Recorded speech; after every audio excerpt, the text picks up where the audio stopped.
Hello viewers, welcome back to our channel. আমি কালকে যেখান থেকে শেষ করেছিলাম সেখান থেকে শুরু করছি। প্রথম আমি 4-5টা এক্সামের সিলেবাস দেব। আমি কালকে বলেছিলাম যে ম্যাথ খুবই গুরুত্বপূর্ণ। আজকে যে পরীক্ষাটা নিয়ে আলোচনা করব সেই সিলেবাসটাকে অ্যানালিসিস করলে বুঝবেন যে কতটা ম্যাথ গুরুত্বপূর্ণ। একটু বলে রাখি যে পরীক্ষা 85 মার্কসের। পরীক্ষাটা কিসের? West Bengal police constable. Form fill up already হয়ে গেছে, খুব তাড়াতাড়ি পরীক্ষা আছে। সেখানে 25 নাম্বার সরাসরি ম্যাথ আর 25 নাম্বার রিজনিং। যারা রিজনিং প্র্যাকটিস করে থাকো তারা নিশ্চয়ই অনুধাবন করতে পারো যে রিজনিং এর সঙ্গে কিছুটা না অনেকটাই ম্যাথ জড়িত। আমি ওয়েস্ট বেঙ্গল পুলিশের সিলেবাসটা নিয়ে বলছি। West Bengal police constable exam, total marks 85। এর মধ্যে ইংলিশ আছে 10 marks, general awareness and general knowledge আছে 25 মার্কস। আমি এখানে ম্যাথস এবং রিজনিং সিলেবাস সম্পর্কে আলোচনা করব। রিজনিং পার্টে দেখবেন যে 25 মার্কস আছে। দেখুন রিজনিংয়ে কি হয়, রিজনিংয়ে 1 নম্বরের শর্ট কোশ্চেন থাকে, সেখানে বিভিন্ন রকম ম্যাথমেটিক্যাল কোশ্চেন থাকে, তার ছবি থাকে, গ্রাফ থাকে। আমি সিলেবাসটা একটু বলি।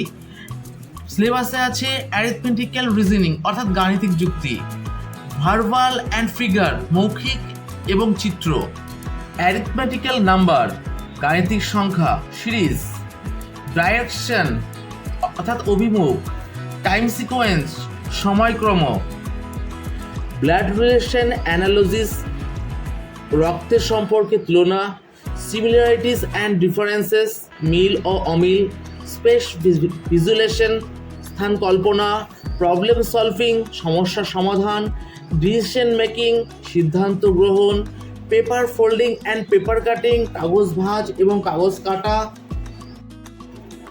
কিউবস অ্যান্ড ডাইস ঘনক্ষেত্র এবং ছক্কা, স্টেটমেন্ট অ্যান্ড কনক্লুশন বিবৃতি এবং উপসংহার, থিম ডিটেকশন থিম শনাক্তকরণ, কজ অ্যান্ড এফেক্ট কারণ ও প্রভাব, স্টেটমেন্ট অ্যান্ড আর্গুমেন্ট বক্তব্য এবং যুক্তি, লজিক্যাল ডিডাকশন যৌক্তিক সিদ্ধান্ত গ্রহণ। দেখুন রিজনিং পার্ট, কিন্তু যখন আপনি রিজনিং সলভ করতে যাবেন তখন ম্যাথমেটিক্যাল কনসেপ্ট ভীষণভাবে লাগবে। সেই জন্য রিজনিংটাকেও কিন্তু মনে রাখবেন যে ম্যাথসেরই একটা অংশ। ম্যাথমেটিক্সটাও রয়েছে 25 মার্কের। এখানে সিলেবাসটা হলো অ্যালজেব্রা বীজগণিত, অ্যাভারেজেস গড়, ইন্টারেস্ট সুদ, মেজুরেশন 2D, দ্বিমাত্রিক পরিমিতি, পার্টনারশিপ অর্থাৎ অংশীদারিত্ব, পার্সেন্টেজেস শতাংশ, প্রফিট অ্যান্ড লস লাভ ক্ষতি, স্পিড টাইম অ্যান্ড ডিস্টেন্স গতি সময় এবং দূরত্ব, কোয়াড্রেটিক ইকুয়েশন দ্বিঘাত সমীকরণ। একটা ব্যাপার মনে রাখবেন যে সিলেবাসটা আপনি ম্যাথমেটিক্সের ক্ষেত্রে দেখেছেন, এই সিলেবাসটা কিন্তু পরিমিতিটা রয়েছে ক্লাস 10-এর, কিন্তু বাকি যেগুলো না সেগুলো আপনি 9, 10, 8 এই ক্লাসগুলোর মধ্যে পেয়ে যাবেন। তবে ওই ক্লাসের বড় অঙ্কগুলো করার কোনো দরকার নেই।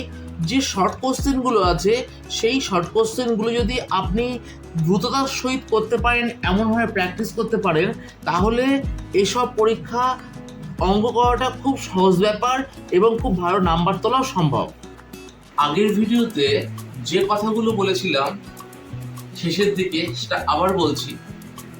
যাদের বুঝতে অসুবিধা হচ্ছে, যাদের অঙ্ক করতে গিয়ে কোনো প্রবলেম আটকাচ্ছে, তারা সরাসরি যোগাযোগ করুন আমার সাথে 6294644769 নম্বরে হোয়াটসঅ্যাপ করুন। আরেকটা নাম্বারে হোয়াটসঅ্যাপ করুন, সেটা হচ্ছে 8436114006 নম্বরে। এর কারণটা হচ্ছে যে অনেক কোয়ারিজ আছে অঙ্ক শিখতে গিয়ে, সেগুলো কিন্তু তৎক্ষণাৎ অনলাইনে বলে সেটাকে রিকোয়ার করা সম্ভবপর হয় না। অনেকে ঠিকমতো বুঝতেও পারে না অনলাইনে ভিডিওর মাধ্যমে। সে কারণে আমি রবিবার সকাল 10টা থেকে 12টা পর্যন্ত একটা টাইম স্লট রেখেছি। যাদের অঙ্ক বুঝতে অসুবিধা হচ্ছে অনলাইনে, তারা যেন অফলাইনে সরাসরি আমার কাছে এসে সেই ব্যাপারগুলো ক্লিয়ার করে নেয়। খুব তাড়াতাড়ি পরবর্তী ভিডিও আনবো। আর আপনারা সুস্থ থাকবেন, ভালো থাকবেন।